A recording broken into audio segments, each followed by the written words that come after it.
Hey YouTube, everybody's doing a 30-30 video here pretty soon, or doing some shootings and testing, so I decided to dig out what I had laying around. Got the old 94 out. Actually it's a Ranger they started calling it, because this is a 67 model. I picked up at a local gun shop. I asked him how much it was and he goes, $150. I didn't waste too much time. It's actually, the wood is in really good shape. There's a little patina right around here, and a little bit right up here, but that's okay. It's still a good shooter. So anyway, that's what I'm going to be doing the testing with. And I got to digging around. Here's a load of 20.5 grains of H335 with a 150 grain Lee bullet. If I remember right, those went about 1,500 feet per second. Nothing to brag home about as far as accuracy. Here's a load I got. I don't know, I must have loaded this a couple of years ago. It says 8.7 grains of unique. So that must be one of those bullets I didn't powder coat. I just, that's when I was playing around with can lubing. As I recall, I don't remember this being all that super accurate either, but I'll redo it and see. These are the ones I thought shot really good, but the paper that tells me what load data is missing. But I tore one apart, and it's a pan lube bullet, 150 grain Lee, that is gas checked.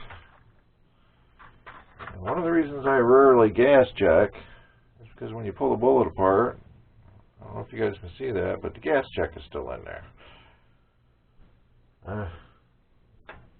But anyway, if these are the ones that shot really good for me, that'd be nice, because I can shoot them at 50. I got plenty there to shoot at 50 and 100. Then I took the last of my brass that was empty. So just to be sure, I loaded up the 28 grains of H335 with my 150 grain. They come out of the 152 grain after they're powder coated Lee bullet. And as I recall, if these are the ones to match up with these, other than the powder coat, these shot like a 3/4 inch group at 50 yards. And I took the last 5 cases I had and loaded up 28.5 just to see if it tightened up or got any bigger group. But these are the ones, the 28 grainers are the ones I'm counting on to do good. Then also, a long time ago I loaded up some of these with 2400. I have no clue what these would shoot like.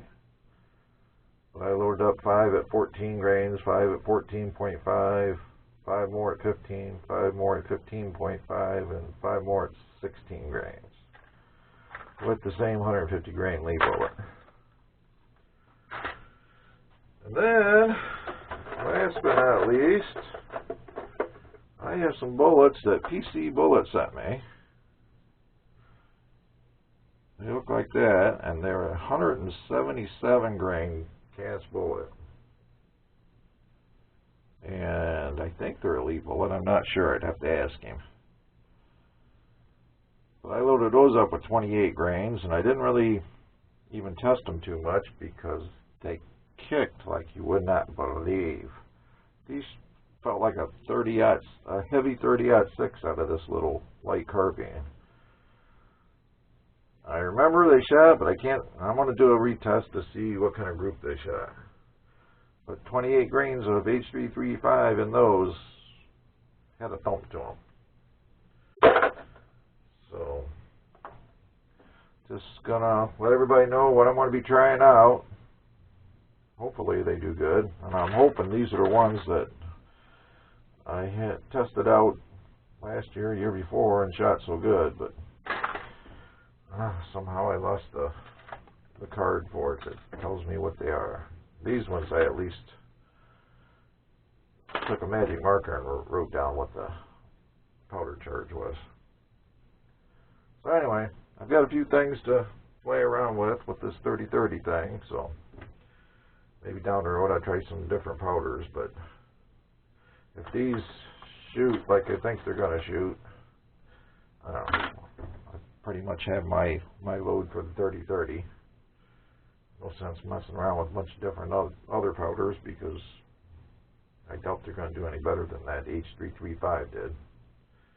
Unless I just got lucky that day and shot a 3/4 inch group, who knows. But I'm going to do it all with open sights. So I'll probably start out at 50, and then if they do group decent, then I'll stretch it out to 100. But 100 yards with these old eyes and open sights, I'll be happy if it gets a 2-inch group. But I just happened to notice that this rifle has scope mount screws in it.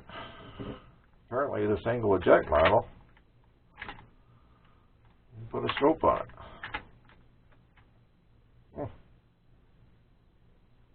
I'll probably not do it, but who knows, as my eyes get worse, I may put one on there someday. It's weird that I just noticed that it had those scope mount screws. There's 2 going this way, and 1 here, and 1 here. Almost have to be scope mount screws, but I don't know, maybe somebody out there knows it has a angle eject Winchester. I never really checked on it or anything. Anyway, that's all I got. Thanks for watching.